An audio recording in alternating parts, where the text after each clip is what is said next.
Hello, I'm Sadaka. I'm 18 years old. My sport is soccer and I'm training for base training.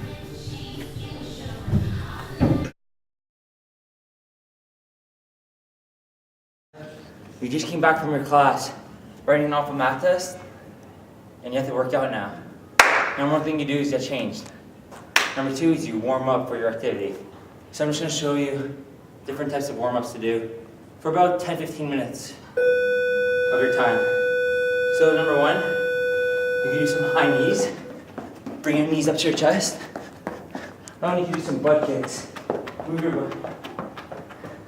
Another one that really is good for your groin is bring your groin around like this.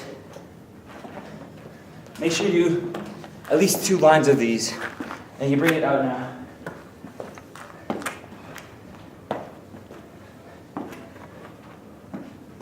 Side steps could work.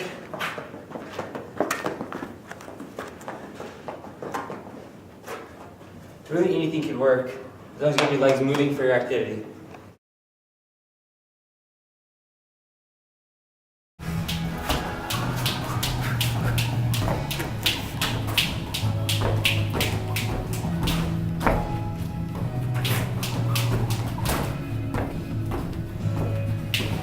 I'm Sadaka and I just did the speed hurdles. This relates to my sport because in the game of soccer, you'll never know when you have to change directions, either frontward, backwards, or even sideways. You have to side shuffle, you have to run backwards, you have to run forward to get the ball and keep it in play and do your best. The safety precautions you have to take is you cannot let your knees pass 90 degrees. That's how you hurt your hips and your knees.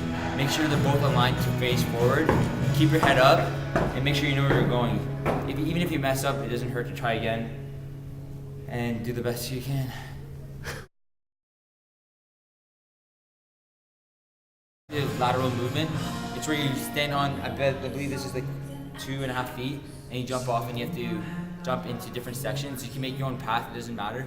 The main focus is to get your agility working, you have to get your box movement working, so you have to get reaction time by jumping sideways, frontwards, and backwards. The safety precautions you have to take is make sure not to overwhelm yourself and overspeed yourself, because that's how you mess up and you go out of track and hit either the pylon or the ladder.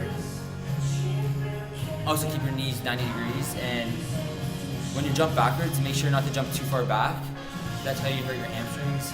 This really is my sport in this league because, once again, jumping side from side and up and down, it works the legs, and especially when it's crunch time in the last couple of minutes, your legs start to burn, and you have to keep doing this no matter what. You have to push it, you have to keep going.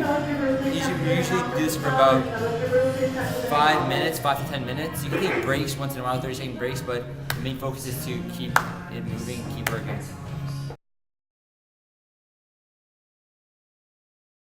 Hello, I'm Sadaka and I'm doing the squat bar. Where you hold this bar and you do squats. This will help with my sport because it increases the muscle in my legs for me to be able to run faster, be stronger on and off the ball, and take the ball further. You have to make sure your knees don't pass 90 degrees.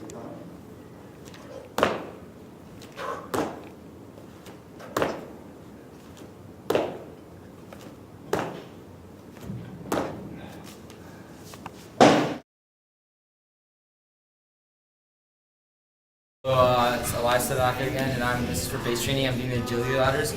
So there's different ways of doing it. You could either do high knees, you can do side steps, you can do in and with right foot, left foot, or jump 2.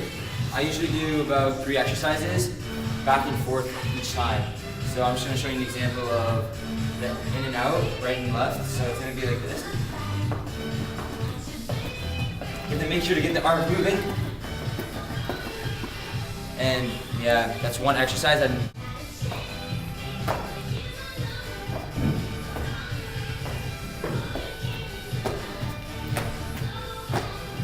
then I go back. One of the last exercises.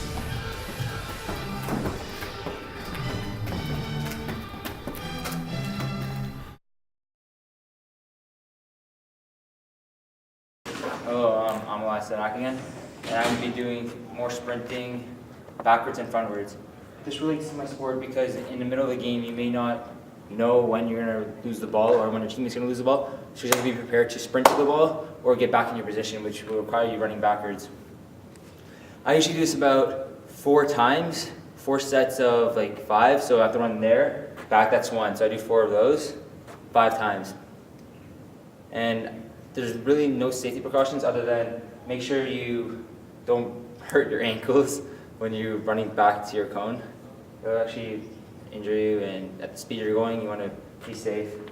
And make sure to always look when you pass the cone, because when you're running backwards, you don't want to trip over your feet or like that. And another thing, make sure your shoes are tied. Okay, here I go.